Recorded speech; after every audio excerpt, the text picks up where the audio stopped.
Так, дорогие друзья, всем привет! Сегодня мы хотим вам показать наш завершенный готовый проект, готовый к передаче заказчику. Это машина для расчистки на базе трактора Мул 82.2. Мы неоднократно снимали обзор на этот трактор. Давайте сейчас пробежимся быстренько, что это за мул и какое у него стоит навесное оборудование, какой мульчер, с какими характеристиками по работе. Итак, давайте начнем с того, что Мул 82.2 это у нас машина универсальная лесная на базе трактора МТЗ 82.1.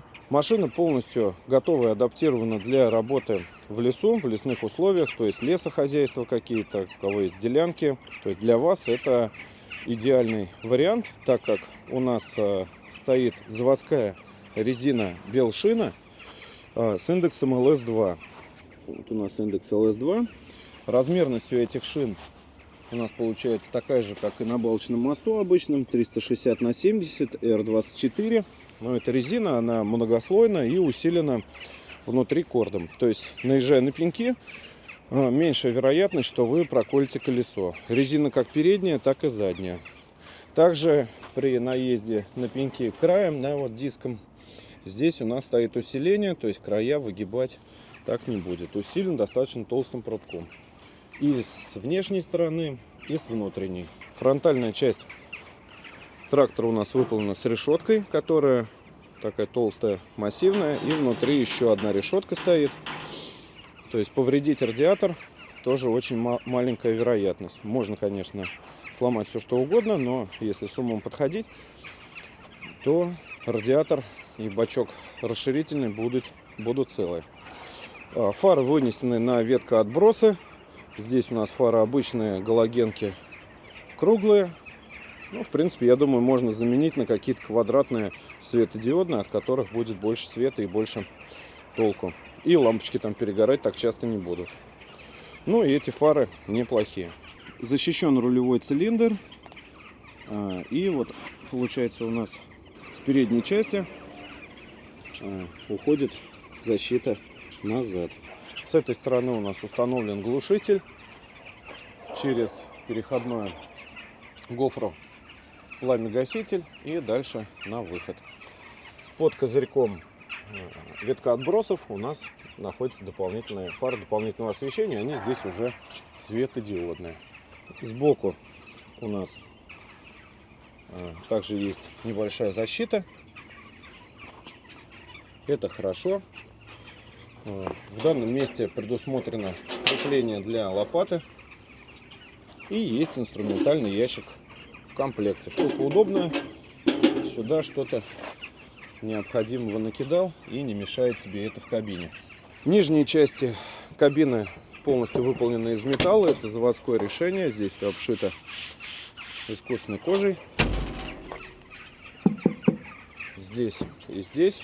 С ребятами, кто работает в лесу, разговаривал. То есть говорят, штука удобная, потому что постоянно вот эти форточки вышибают. То тросом, то деревяшкой, бревном. На стеклах у нас установлены решетки на дверях. На стеклах кабины, на боковых, у нас это все на замочках. То есть можно открыть, сверху петли, и здесь есть даже подставочка. Открыли стекло, достали, стекло протерли, весь мусор выкинули и закрыли обратно.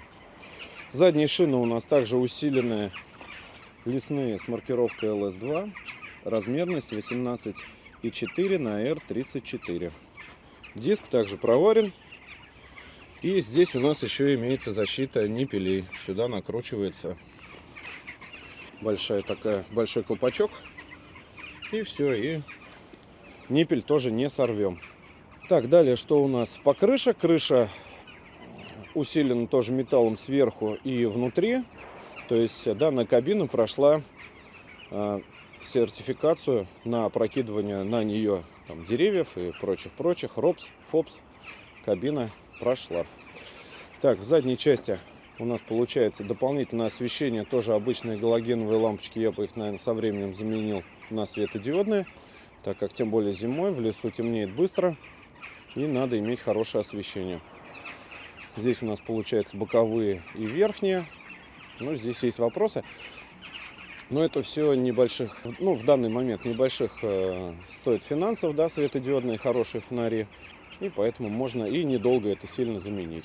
То есть, по идее, тут все можно сделать самому, именно вот дополнительное освещение. Фонари стоп-сигналов, габаритов и поворотников у нас расположены вертикально, также они в защите. Металлическая сетка на заднем стекле. И, что немаловажно, здесь у нас установлены металлические топливные баки. Это, на мой взгляд, лучше, чем пластиковые. Из пластика у нас по внешке пластик у нас только на брызговиках. Но с этим можно смириться. Итак, данный трактор у нас оборудован мульчером испанского производителя Niuba NB Machinery.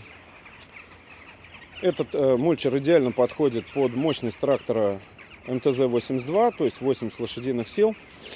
Рабочая ширина у нас у данной модели 1,50 м. В стандартной комплектации идет гидравлический цилиндр на открывание капота.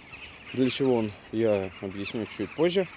Также у нас есть здесь механическая толкающая рама с изменениями угла наклона. То есть это тоже удобно. Мы можем либо запрокинуть ее чуть-чуть побольше на себя, либо выдвинуть вперед для того, чтобы наклонять деревья перед тем, как ротор начнет их подпиливать. У нас имеются вот такие салазочки в плавающем положении. У нас мульчер на них скользит. То есть в плавающем положении навески мульчер скользит на этих салазках и повторяет рельеф. Здесь у нас подшипниковый узел с точкой смазки. С этой стороны у нас идет ременный привод под крышкой. Здесь приводит в действие ротор 3 ремня. Также смазка подшипника. То есть у нас точка смазки здесь, сам подшипник находится где-то вот тут. Одно из самых главных и важных редуктор у данного мульчера и итальянского производителя Comer. Это очень хорошая марка, которая зарекомендовала отлично себя по редукторам. Ну и также идет рукав, который передает момент вращения на верхний шкив. Данный мульчер работает на 540 оборотов вала отбора мощности. И сейчас давайте посмотрим на рабочий инструмент, на ротор. Ротор у нас выполнен с направляющими и с острыми ножами типа ДРР. Крепится у нас на 2 болтах. Сам нож, он острый. И здесь у нас получается есть направляющие. Вот они.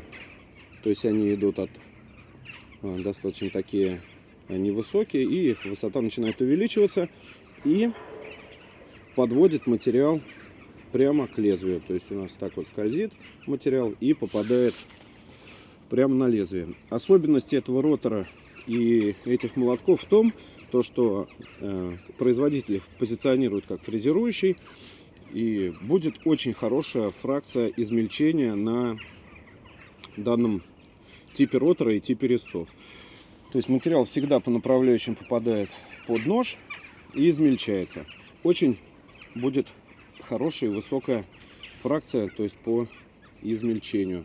Также у нас есть очень важная система. Здесь оборудован мульчер защиты подшипника, то есть так называемая система вот наматывания проволоки, либо попадания веревок, либо прочего. Потому что здесь у нас вот за этим зазором там уже находится подшипник на оси.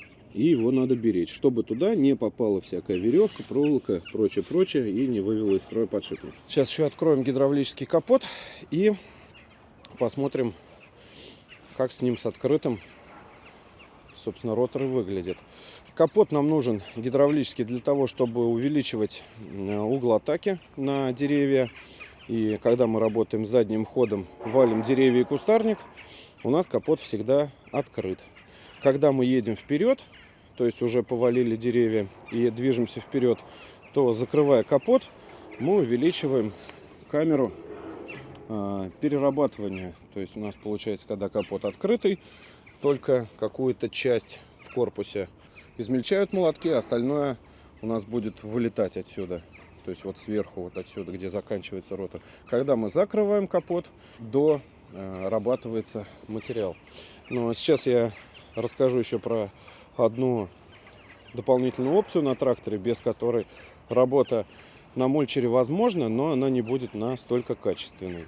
И не с таким диаметром измельчения можно будет работать. Поскольку у нас здесь установлен ходоуменьшитель, здесь диаметр измельчения на данном тракторе в комбинации с этим мульчером до 15 сантиметров. То есть суммарно до 15 сантиметров спокойно можем перерабатывать. Если это мелкий кустарник, но большими пачками, пойдет спокойно. И также одиночные стоячие деревья диаметром до 15 можно спокойно перерабатывать. Так, ну по навеске, наверное, это обычный 82.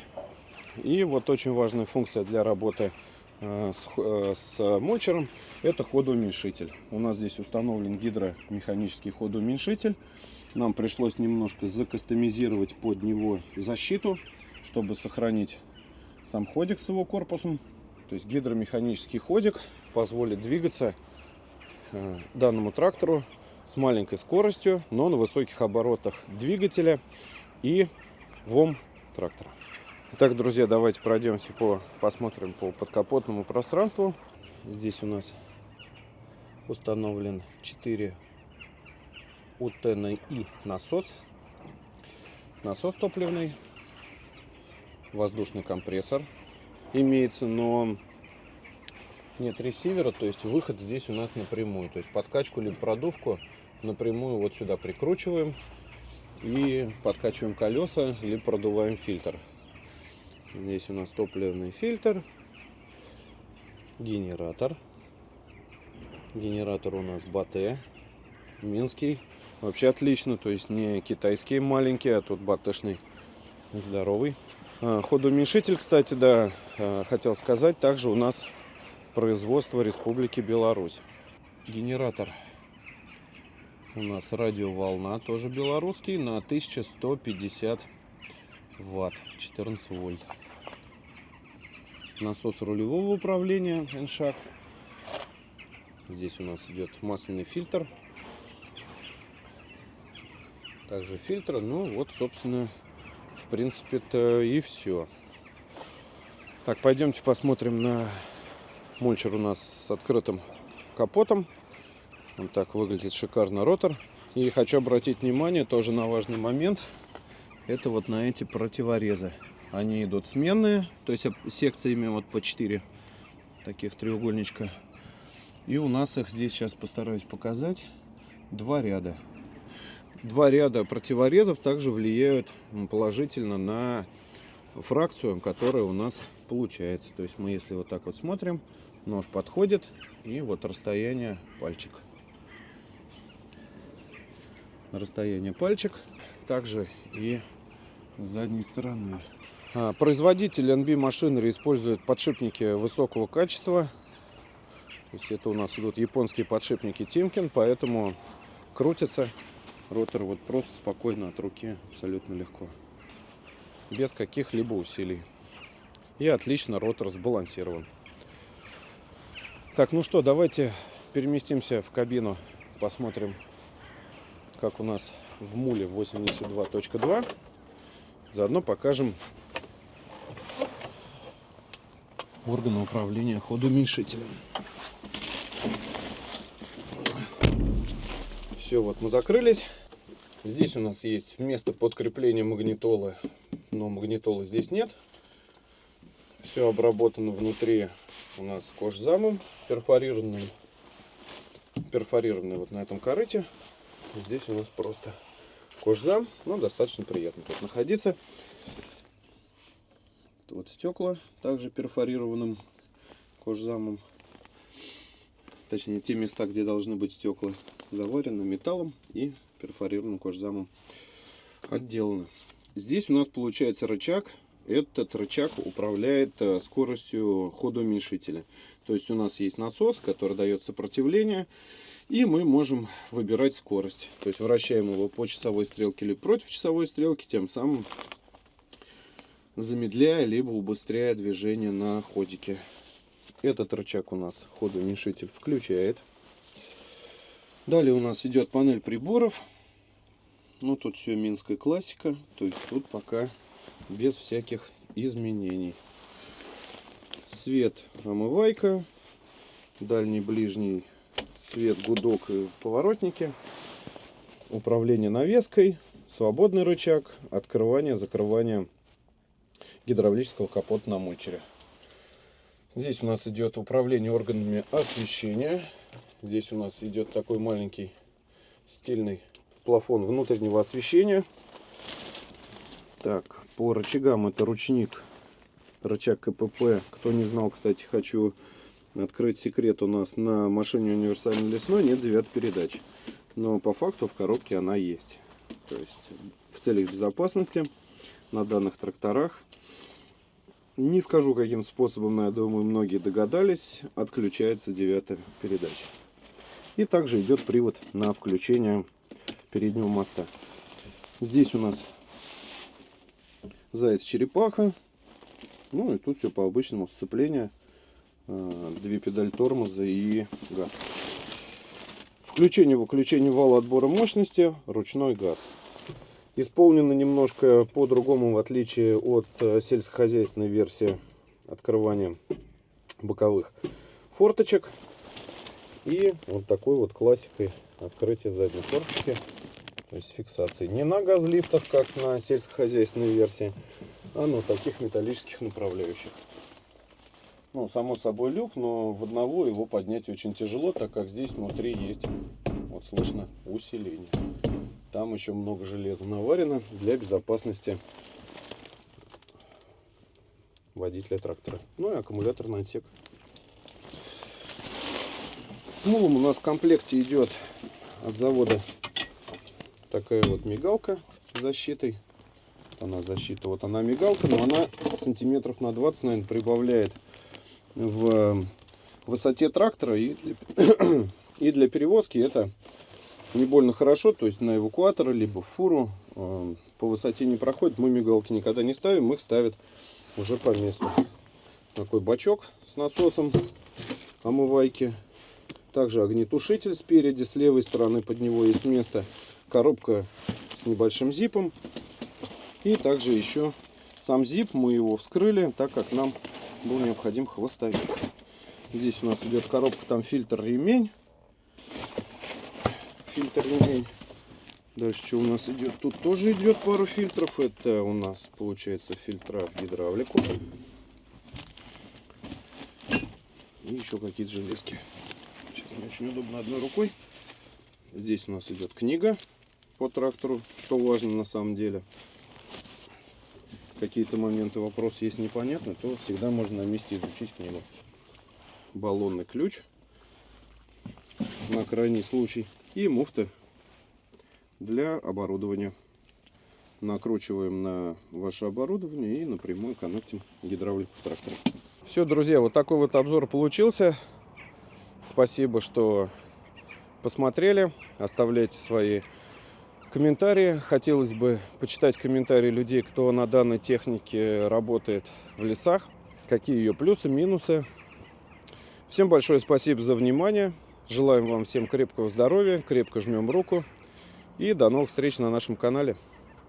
Всем спасибо за просмотр. Пока-пока.